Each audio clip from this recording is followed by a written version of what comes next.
a lot of things are happening. Comments are made during intensives like this. We get testimonials that come in. People start giving you stories about things or talking about how they're noticing people who live intentionally or don't live intentionally, how it's not just about acting, but it actually is a way of life. I mean, think about it. If people lived intentionally as opposed to non-intentionally, things would be a lot different. You wouldn't have a bunch of zombies walking around just following the trends that are set by people that are living with intention. To set trends for their own benefits. Mm-hmm. Because other people will follow those trends because they don't live with intention. Mm-hmm. You just do what status quo does. You just roll with the flow. As opposed to actually having an intention. I was accused this week. We had a football viewing gathering here to watch the game Sunday night. And I had some friends in that aren't part of the studio and people that are with the studio.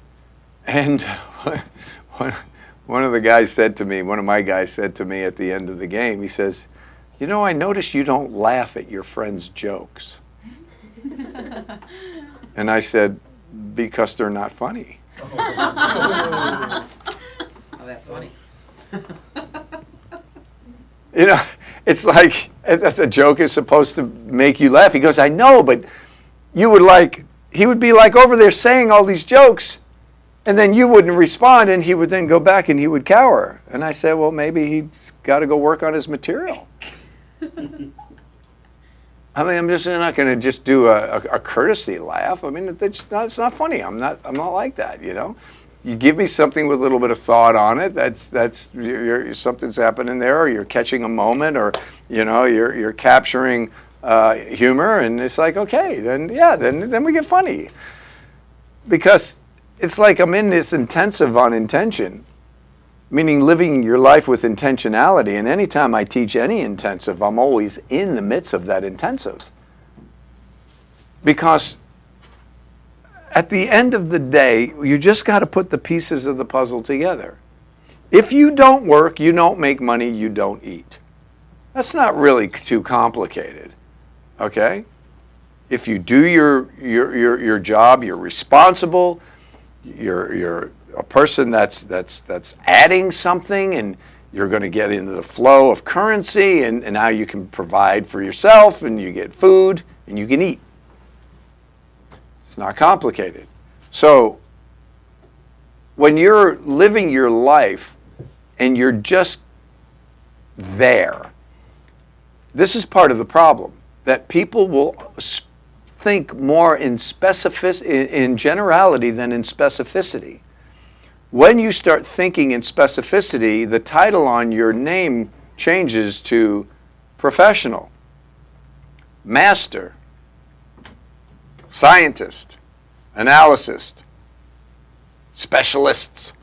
You're at another level because you look at things differently than the rest of the people. Look at the problem. The problem is you live in generalities. Now, how do I know this? I watch a lot of you guys. When you don't know I'm watching you. That's why I'm on the second floor. I like to spy. I watch you walk around the parking lot. I watch you walk into the building. I watch you walk over to your car. I watch you drive your car in and out of the parking lot. It's not like I make a full-time thing out of this. I just catch you.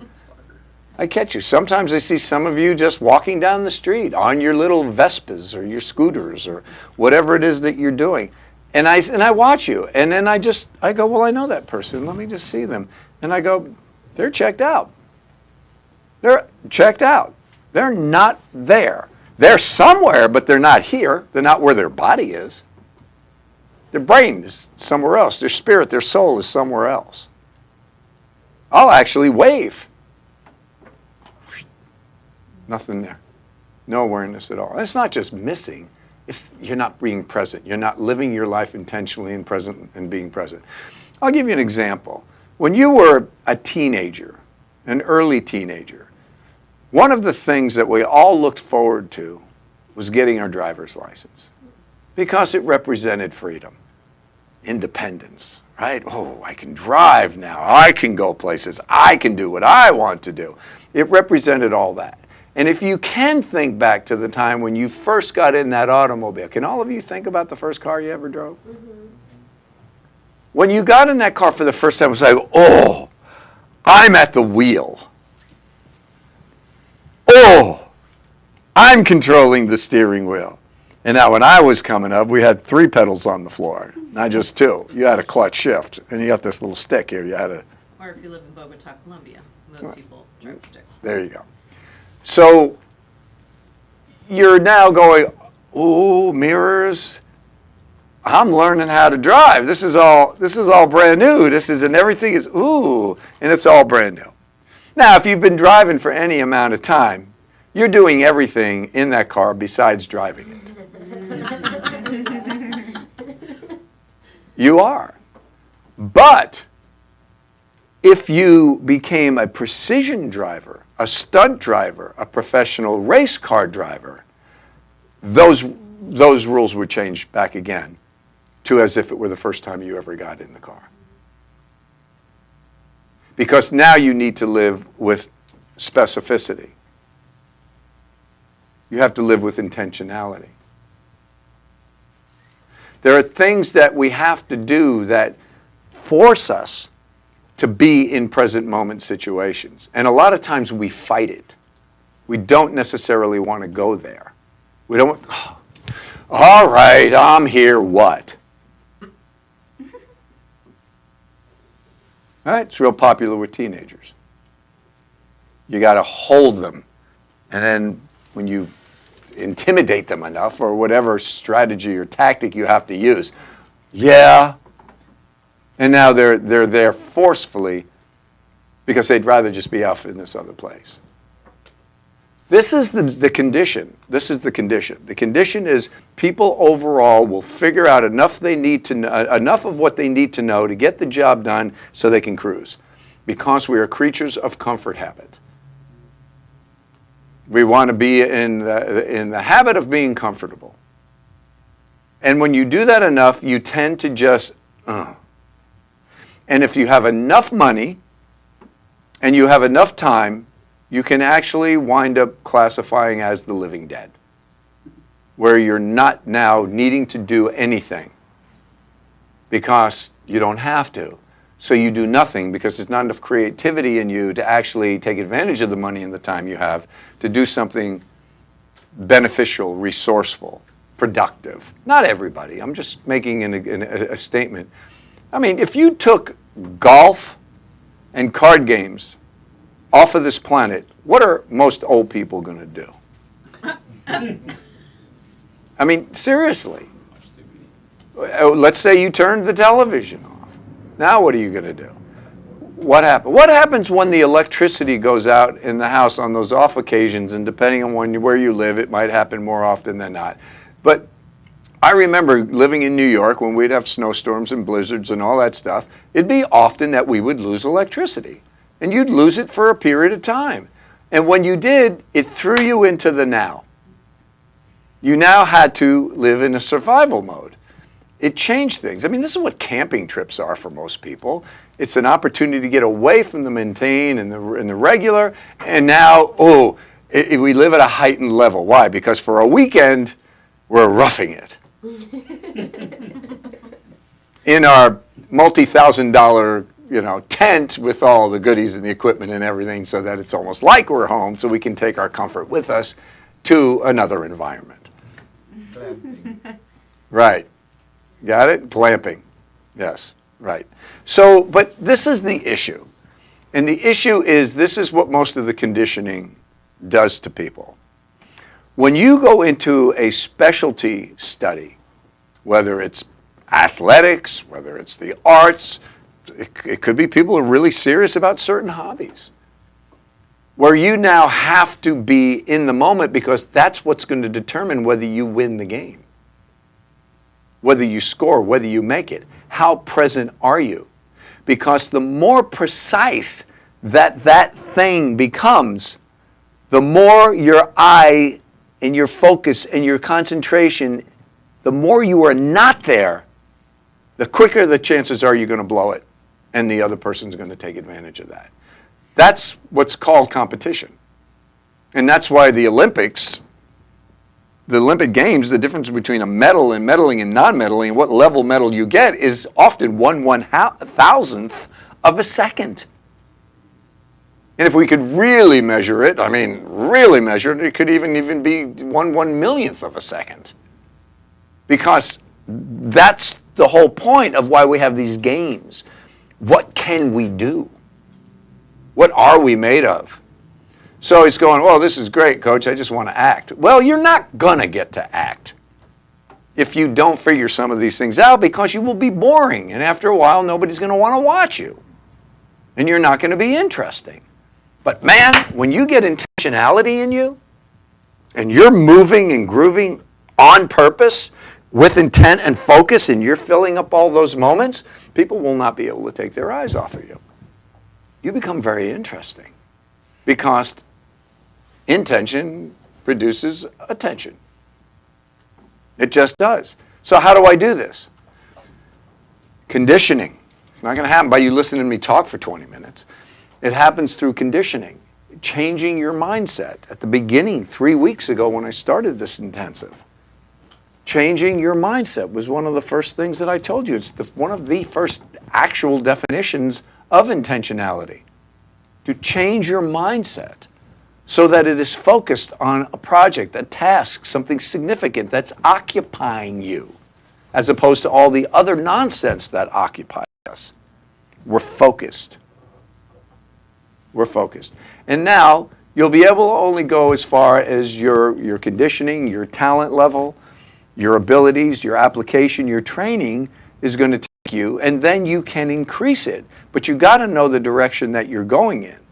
Can you live your entire life with full intention all the time? I would say not. You need breaks, you'd burn out. I think that's why God created us, that we have to shut down for 6, 7, 8 hours a day. You have to shut down. You cannot live without sleep. You can get by for a period of time, but you cannot live without sleep. And then things will start to break down. You will not function properly. And you know that if you went 2 days without sleep, or had a bad night. If I have a bad night's rest, I'm just like, I'm not as on my game as if I have a good night's rest. It's just the way that it is. You need to rest. Why? Because you have to shut down. You just do. You have to just system reset. It's the way we're built. So you can't do it all the time, but there are times when you can do it, and there are times when you need to do it. For example, the operating room and doctors and nurses. If they're not present, that's the difference between, that's that surgery going properly or not going properly. And now you're dealing with a lot of, bad issues.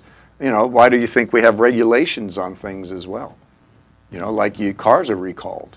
Why? Because, that fleet of cars didn't quite, something was off. It wasn't quite on. You get a recall. That type of deal. When you're acting, what you're being asked to do is to stop all that nonsense. Get your mindset focused on what is the intention of the character in that scene at all times. And the more that you are not doing anything, the more places of boredom you're creating for the people that are watching or working with you. When you get somebody that's filling all the moments, and you get somebody else filling all the moments, somebody else filling all the moments, and they're interacting with each other, we call that entertainment. That's what you're shooting for. So why don't you? I don't know my lines, I don't know my blocking, I feel insecure, I'm thinking about what I'm doing, I'm not really here, I'm off, I'm la la la la la la. Yeah, and the training every time you come up here is to get you, okay, now I'm holding you accountable to this. But there's a crazy thing that happens before I end this. And I talked about this in several of the other classes, and I had it happen again even in the master class today. If you get pinged, meaning a piece of information comes your way that you're not right with, it creates offense. And now you're dealing with an offensive spirit where you protect and attack. It's fight or flight stuff. It's all just human nature. So you have to learn how to not do that, because then you become uncoachable and ultimately you become undirectable. And now we can't do anything with you. You render yourself useless. Bad product, shift it off into the dead box. Let's work with the good products. And that will happen. And I use the example about getting a massage because I just think it makes a lot of sense to me. You know, there are the Swedish nice, put on the great music. I just need an hour and a half. I just need to check out. And you lay down and you let somebody rub your body for, 60, 90 minutes. And, it's like, oh, that was great. That was great. I just got touched all over. I feel fantastic. Okay, great. But when you have somebody that needs a massage because you got knots or you got sports injuries, you got issues that really need to be needed out. You don't want to be laying there without pressure. You need pressure. And when someone puts that pressure on you, you're naturally going to, at least that's what I do when I go in for a deep tissue sports workout, and they're going, and they're going, is this too much? I'm going, no, keep going, that's great, that's good. And I'm like, what? Just get in there, get it out, work it out. Because anybody been knotted up? Oh yeah. You're knotted up, you got to get unknotted. And it ain't going to happen with soft little Swedish hands and nice music. You got to get somebody in there. You got some Broomhilda got to get in there and just work you. But you see, if you're not good with that, they'll go, okay, back up. Yeah, I can't go. All right, you're not able to allow them to get in there to work it out. Now, granted, there are people who can't get massages. They just can't. They don't want some stranger touching them. They can't. They're just at a place that's just where they're at. It's the same thing with your training. And anybody that's being corrected, you have to be taught how to be corrected. You have to be conditioned to be corrected. That's part of your training in here. And the actors that are out there that don't want to take acting classes, and then you somehow get on set and then a director's going to start working with you on a live set, and you're not used to that, it is not going to go well. It's not going to go well. You want to work with a coach that's going to work you like that deep tissue massage so that when you get out there, anything you deal with feels like a Swedish massage.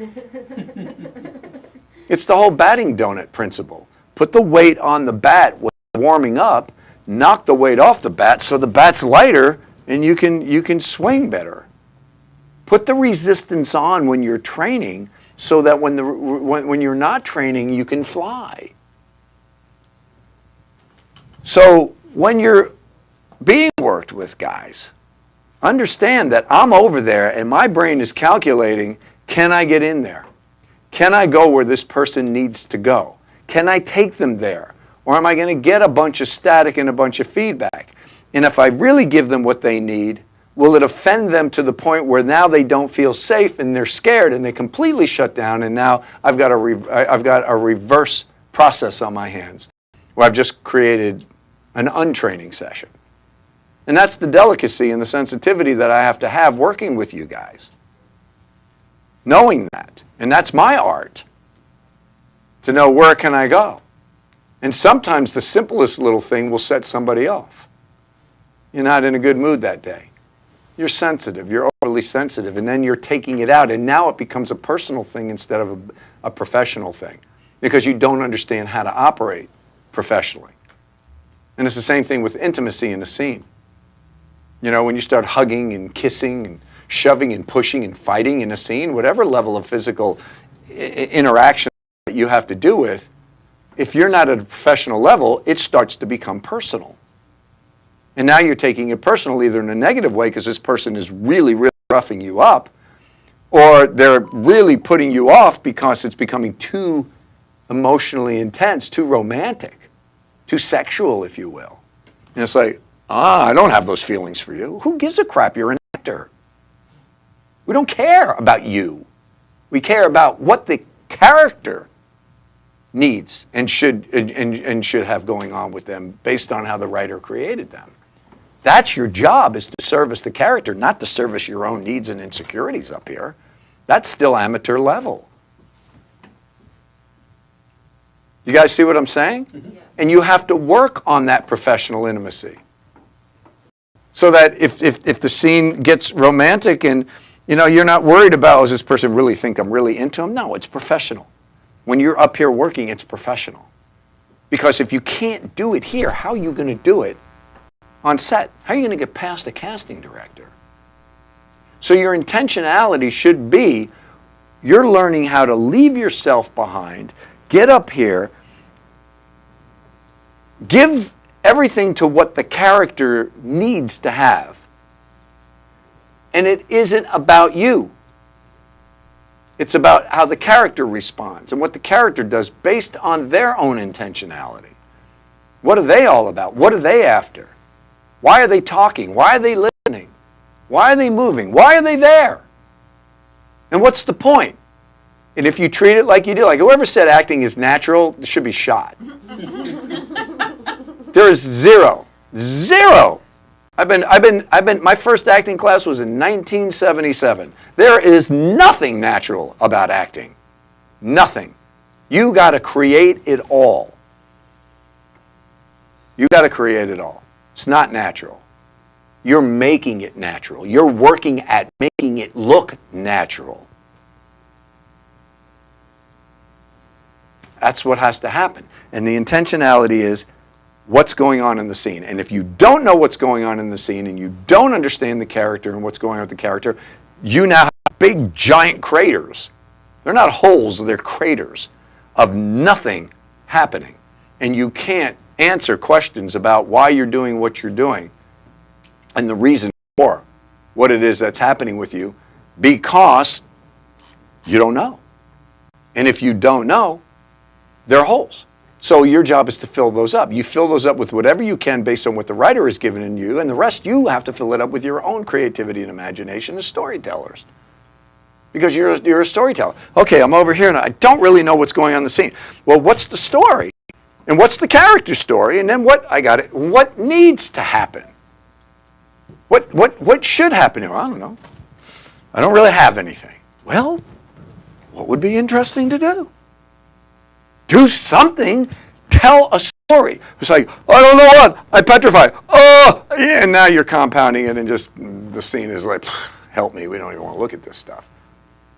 Because now it's just, disaster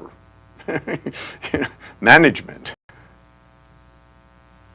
We got to work through those things and have the intention that when I come up here, I'm going to operate at a different level. And I can tell, because even in the assignments that you're going to do right now, when you come up here and there's people who come up here, they do the assignment, they go back down, it's like nothing ever happened.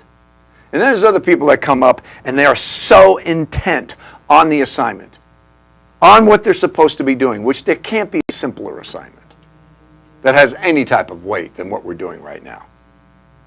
And when they're done, you see, and like I said to one of the actors last night, I said, you burned some calories up there, didn't you? That was only one. What does it mean when you burn calories? It means you're applying effort.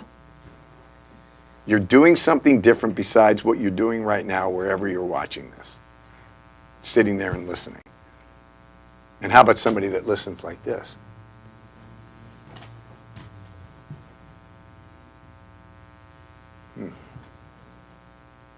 It's good.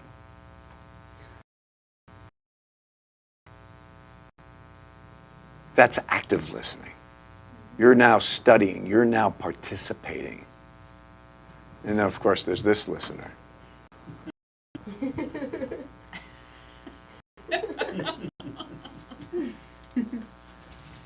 Yeah. Oh no. I'm here. I'm listening. I'm good. I'm just taking. I just got to take care of something here. It's your life. I'm just here trying to help you.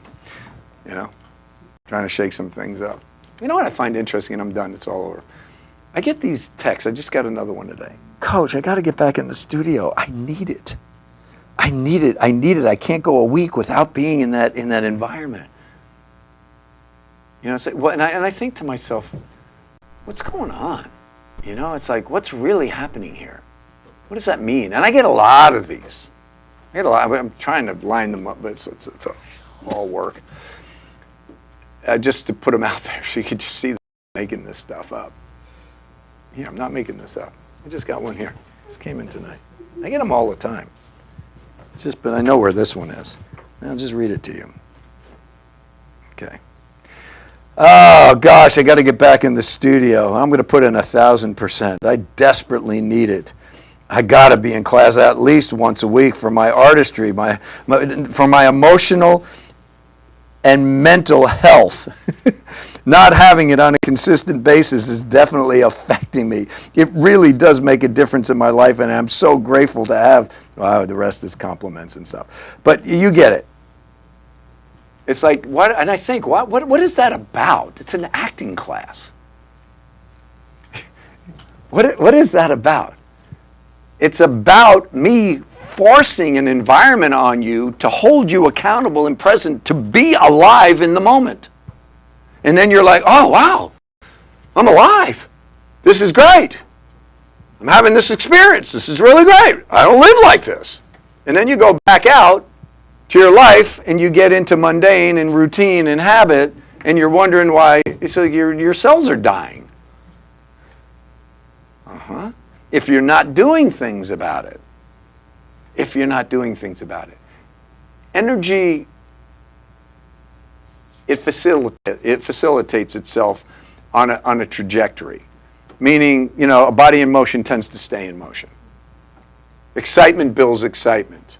Dynamic increases dynamic. And lethargy builds lethargy, and boredom builds boredom.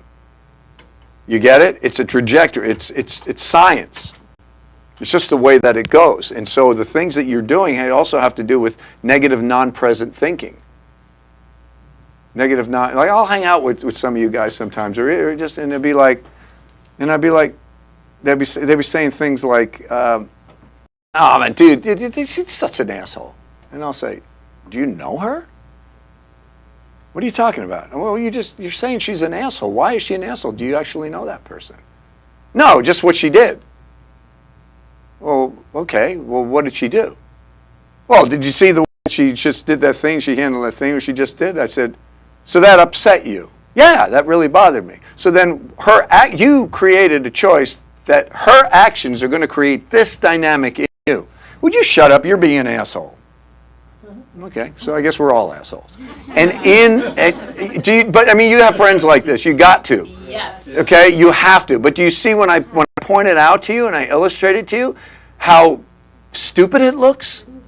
And you think, well, I do that every so often. Well, yeah, I think we all do that every so often. Is it a habitual behavior? Is it what you live in? Is it the nature of who you are? And then you're in here trying to get people to be attracted to you because you're a moment-to-moment, high-energy, upbeat person that creates energy. Remember, downward thinking and downward energy does not create interest. It repels. Upward energy creates interest. Upward dynamics attract. This whole thing about the law of attraction and all that stuff. I mean, you can break all that stuff down to basic science. You know, what kind of energy are you producing by the manner and the way that you think? And so when you guys come up here, okay, when you come up here, it's different. And you got to tell yourself it's different. I don't care if you're on book, you're not fully memorized. I don't care. You do the best you can with where you are. And if you want to soar, do more work. Rehearse more. Work it out more. Coach, you don't understand. I spent all this time with the material. And I said, well, that's what you got? Well, then guess what? You need to spend more time with the material. It's not, I don't have enough money to buy a house a cabin in the mountains. So what am I going to do? Bitch about it? Or do I need to figure out ways to generate more money and meet more contacts and work more deals so that I can actually make that possible? It's just being solution-oriented. So intention, guys, rolls over into your lives, and your lives roll back over into your work. It's all a process. It all works together. What you do over anything is what you do over everything. So start living not just in here with intention, but really live your lives with more intentionality. Be specific and